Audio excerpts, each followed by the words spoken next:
चलिए स्टूडेंट, हम लोगों ने क्वेश्चन नंबर एक तरह से 7 तक सीख लिया था और आज हम क्वेश्चन नंबर 8 से सीखने वाले हैं। आप लोगों को मैंने क्वेश्चन नंबर 7 तक न्यूमेरिकल जो है करा दिया था और आज हम सीखेंगे क्वेश्चन नंबर 8 से। ठीक है, तो अब हम पढ़ते हैं क्वेश्चन नंबर 8 आपके सामने। तो क्वेश्चन नंबर 8 इसमें क्या है? तो क्वेश्चन नंबर 8 ये जो कह रहा है, मैं आप लोगों को सामने स्क्रीन में दिखाता हूँ। तो इसमें कह रहा है Madhu and Vidhi are partners.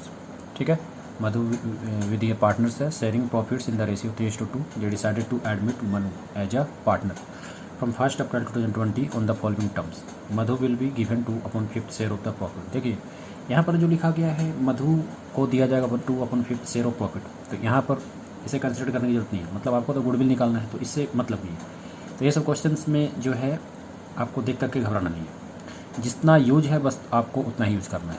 आगे लिखा गया है goodwill of the firm will be valued at 2 years purchase और 3 years नॉर्मल प्रॉफिट। तो यहाँ साफ लिख दिया गया है 2 years परचेज के हिसाब से आपकी गुडविल को वैल्यू करना है और नॉर्मल प्रॉफिट कितने के हिसाब से? 3 years के। आपके नीचे प्रॉफिट लिखे गए हैं। 2021 में प्रॉफिट है 30,000, उसके बाद 2020 में लॉस है 80,000 और 19 में प्रॉफिट है 1,10,000 और 2021 में प्रॉफिट जो है 30,000 में, उसमें भी जो है आपका एक तरह से नॉर्मल लॉस है। डेबिटिंग लॉस कहने का मतलब वो नॉर्मल लॉस हो गया, जिससे आपको ऐड करना है। क्योंकि मैंने आपको ऑलरेडी बता रखा है कि जो भी abnormal loss, sorry normal loss नहीं, एबनॉर्मल लॉस, तो जो भी एबनॉर्मल लॉस रहेगा तो वो आपको जोड़ना है। और ये वाले भी includes voluntary retirement compensation paid. तो कोई भी चीज़ आप पेड कर रहे हो तो वो भी एबनॉर्मल लॉस हो गया, तो इसे भी आपको जोड़ना है। इंक्लूडिंग अ गेन प्रॉफिट, ये एबनॉर्मल गेन हो गया, तो ये भी आपको मैंने बताया था जो एबनॉर्मल गेन होते हैं उसे हमें घटाने होते हैं। ठीक है, तो अब हमें निकालना है गुडविल। चलिए निकालते हैं गुडविल। अब यहाँ पर हम निकाल लेते हैं गुडविल। तो सबसे पहले यहाँ पर देखेंगे गुडविल का फॉर्मूला। तो गुडविल का फॉर्मूला मैंने आपको कितनी बार बता रखा है। तो गुडविल हो जाता है average profit into number of years of purchase, numbers of year of purchase. तो ये गुडविल का फॉर्मूला हो गया। आफ्टर दैट सबसे पहले हम यहाँ पर एवरेज प्रॉफिट निकालने की कोशिश करेंगे। तो इसके लिए सबसे पहले आप क्या कीजिए, डेट लिखिए। डेट लिखने के बाद आप क्या कीजिए, प्रॉफिट लिखिए। प्रॉफिट लिखने के बाद फिर आपको क्या करना है, यहाँ पर एडजस्टमेंट। तो जो भी एडजस्टमेंट है आप उसे लिखिए और एडजस्टमेंट करने के बाद जो आपका नॉर्मल प्रॉफिट निकल करके आएगा उसे आप यहाँ पर लिख दीजिए, नॉर्मल प्रॉफिट। तो चलिए बारी बारी से सभी हम यहाँ पर डेट जो है लिखते चलते हैं। तो डेट यहाँ पर लिखा गया है 2019। देखिए एक चीज़ ध्यान रहे, यहाँ पर 2019, तो 2000 क्वेश्चन में लिखा गया है, सॉरी 2021। तो 2021 जो लिखा गया है तो इसे हम क्या लिख सकते हैं, 2020 से लेकर के 2021, मतलब 2020 का 1 अप्रैल से लेकर के 31 मार्च 2021। अब बोलोगे 31 मार्च 2021 ये ऐसा मैं क्यों लिख रहा हूँ? क्योंकि यहाँ पर लिखा गया है ये ईयर एंडेड है, ये ईयर बिगिनिंग नहीं है, क्योंकि क्वेश्चन आपको साफ लिखा गया है ईयर एंडेड। तो ये 20 से लेकर के 21 तक होगा। इसी तरह से ये वाला जो है, जो 20 वाला है, तो इसे हम कैसे लिखेंगे, ये 19 से लेकर के 20 तक, ये वाला 18 से लेकर के 19 तक। तो एक काम करते हैं, इसको सीरियल वाइज में हम लिखते हैं। सबसे पहले इसी को लिखते हैं 18 से 19। सो 2018 से लेकर के 2019 तक। ध्यान रहे मैं शॉर्ट में लिख रहा हूँ, यहाँ पर 2018 मतलब 1 अप्रैल से लेकर के 2019 का 31 मार्च हो जाएगा। ठीक है, उसी तरह से अगला डेट मैं लिखता हूँ 2019 से लेकर के 2020 तक। तो ये 1 अप्रैल 2019 हो जाएगा, यहाँ से लेकर के 31 मार्च 2020। ठीक है, उसी तरह से अगला डेट मैं लिखता हूँ 2020 से लेकर के 2021 तक। तो 2020 का यहाँ पर क्या हो जाएगा, 1 अप्रैल से लेकर के 31 मार्च, तो 31 मार्च 2021 हो जाएगा। तो ये जो है मैंने डेट के कॉलम आपको लिख दिए। अब हम देखेंगे प्रॉफिट्स जो है वो लिखते चलेंगे। तो प्रॉफिट्स आपका साफ यहाँ पर क्वेश्चन में बताया गया था। तो जो प्रॉफिट था क्वेश्चन में क्या क्या लिखा गया था, आपका सबसे पहले 19 लिखा गया था 1,10,000। 18-19 में क्या लिखा गया था 1,10,000। अब आफ्टर दैट फिर 1,10,000 के बाद फिर क्या लिखा गया है 1920 का जो है वो लॉस है 80,000। 1920 का लॉस है 80,000। तो कॉमर्स में मैंने आपको बताए हैं कि लॉस को हम ऐसे ब्रैकेट में दिखाते हैं।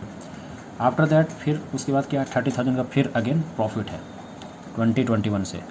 तो ये अगेन जो है 30,000 का यहाँ पर प्रॉफिट है, तो मैं 30,000 यहाँ पर लिख दे रहा हूँ। अब हम करेंगे इनकी एडजस्टमेंट। तो आइए एडजस्टमेंट कर लें। तो एडजस्टमेंट में सबसे पहले यहाँ पर क्या है 18-19 में, तो 18-19 में जो बताया गया है साफ साफ लिखा गया था क्वेश्चन में, फिर से आपको दिखाते चलो। तो यहाँ पर क्वेश्चन में क्या लिखे गए थे 18-19 में, तो ये एडजस्टमेंट गेन है तो इसे मानेंगे एबनॉर्मल गेन, तो इसे हमें घटाना है और लॉस वाले ये दोनों जो हैं उन्हें हमें जोड़ देना है।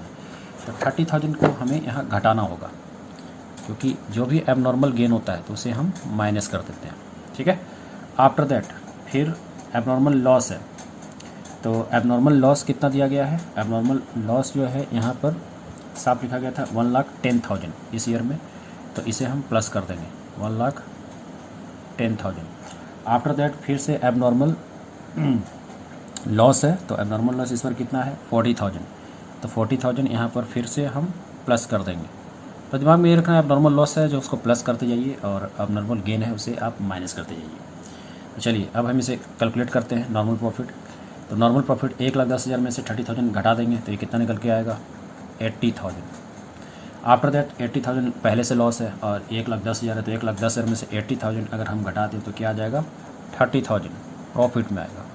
क्यों, क्योंकि यहाँ पर जो आपका एक तरह से जो एबनॉर्मल लॉस था वो बड़ा है, जाहिर सी बात है ये प्लस में है तो ये प्लस में ही आने हैं।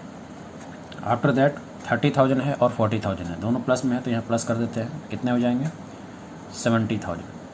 और सभी को हम यहाँ पर ऐड कर लेंगे तो कितने आ जाएंगे, ऐड करने के बाद 8 3 11 11 12 13 14 15 16 17 18 18 1,80,000 आपका ये नॉर्मल प्रॉफिट निकल करके आ गया।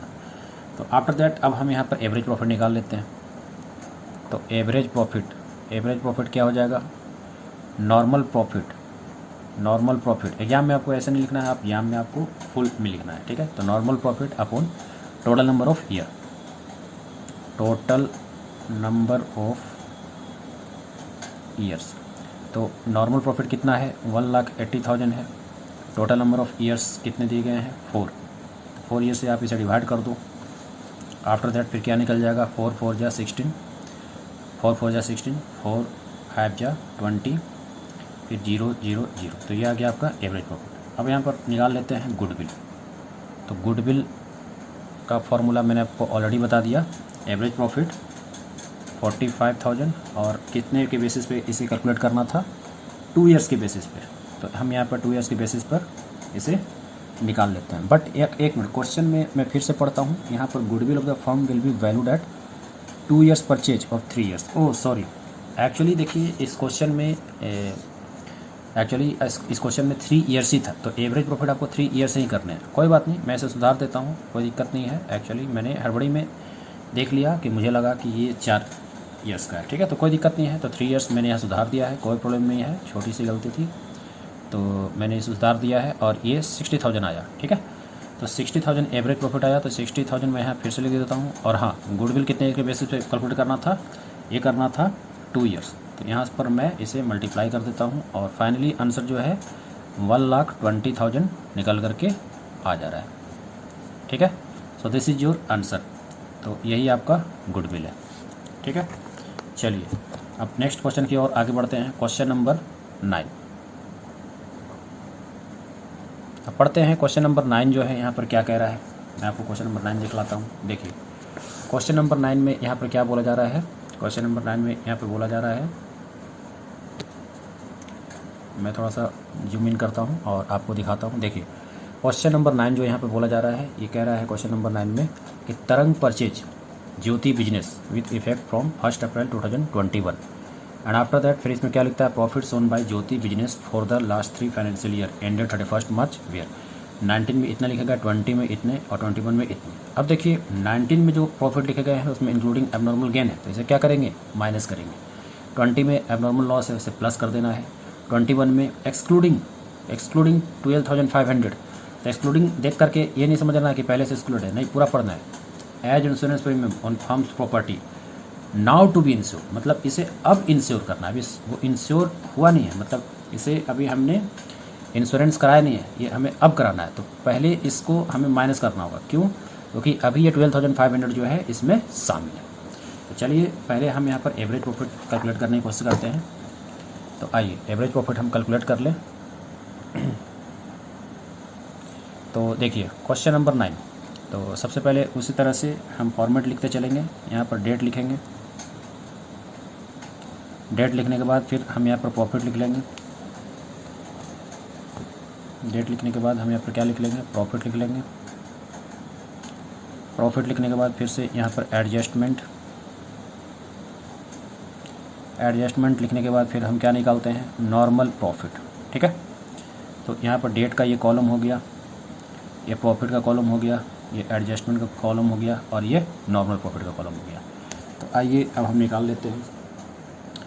तो सबसे पहले मैं यहाँ पर डेट लिखते चलूँगा, जैसे कि मैंने पिछले क्वेश्चन में भी लिखा था। तो इसमें क्वेश्चन में साफ लिखा गया था 2019, और क्या क्या लिखा गया था डेट में? 2020। फिर से मैं इसको उसी सीक्वेंस में लिखता हूँ 2018 से लेकर के 19 तक। तो ये क्या हो गया? 1 अप्रैल। ठीक है, इस तरह से आप कंफ्यूज कभी नहीं होगे, है ना, से इतना मार्च तक। आफ्टर दैट फिर क्या लिखा गया था? 2019 से लेकर 20 तक, और एक है 2020 से लेकर के 21 तक। तो इसमें क्या लिखोगे आप? 1 अप्रैल से लेकर के 31 मार्च। ठीक है, ये वाले में भी आप लिख लोगे 1 अप्रैल से लेकर के 31 मार्च तक। ठीक है, और सबका प्रॉफिट मैं अभी यहाँ नोट डाउन कर लेता हूँ। तो पहले वाले में इसमें कितना था? 1 लाख। ये वाले में कितना प्रॉफिट था? ये वाले में प्रॉफिट था 1,25,000। चलिए ये वाले में कितना प्रॉफिट दे रखा था? 1,12,500। ठीक है, तो तीनों का प्रॉफिट मैंने लिख लिया। अब करेंगे एडजस्टमेंट। तो पहले में था एबनॉर्मल गेन। तो एबनॉर्मल गेन जो रहता है उसे हम क्या करते हैं? माइनस करते हैं। तो कितना है? वो है 12,500। तो इसको माइनस करेंगे। आफ्टर दैट जो है एबनॉर्मल लॉस था, तो एबनॉर्मल लॉस को हम क्या कर लेंगे? प्लस कर लेंगे। फिर उसके बाद इंश्योरेंस प्रीमियम वाले, तो वो इंक्लूड था, तो उसे भी हमें माइनस करना पड़ेगा 12,500। ठीक है, अब हम यहाँ पर निकाल लेते हैं नॉर्मल प्रॉफिट। तो नॉर्मल प्रॉफिट 1 लाख में से 12,500 घटा लेते हैं, कितना आएगा? 0 0, 10 में से 5 गया 5, एंड आफ्टर दैट फिर क्या हो जाएंगे? ये बच गया 9, 9 में से 2 गया तो 7।